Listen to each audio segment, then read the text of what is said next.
Magandang araw, ako si Cian Paulo. At para sa performance task namin, ang ipapakita ko sa inyo ay ang wastong paraan ng pagpuplansya ng polo. Mga damit na nilabahan ay gusot-gusot.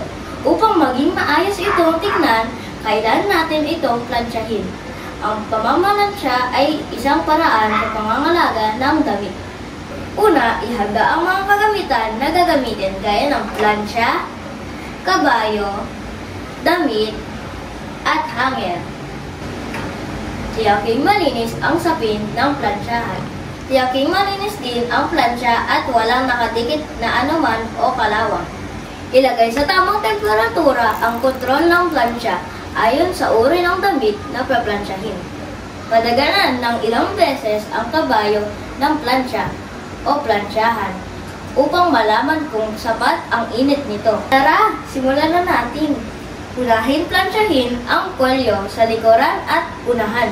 Isunod ang manggas.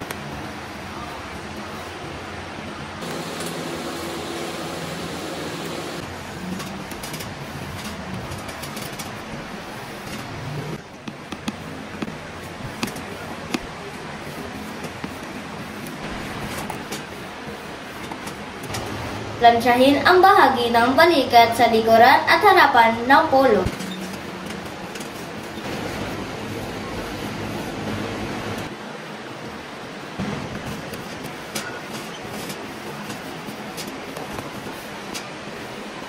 Plansyahin ang harapang bahagi mula putones at ituloy hanggang makaikot sa buong katawan ng polo.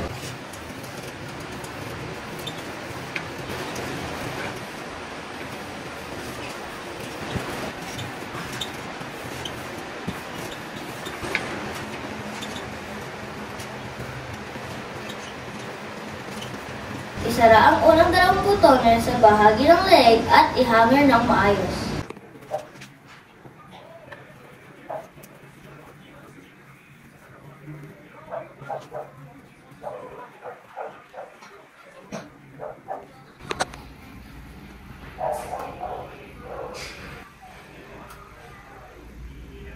Iligpit ng maigi ang mga ginamit sa pagpaplansya at ilagay sa lugar na ligtas. Tandaan natin na ang taong may maayos na damit ay kaaya-ayang tignan at nakakapagbigay ng tiwala sa sarili.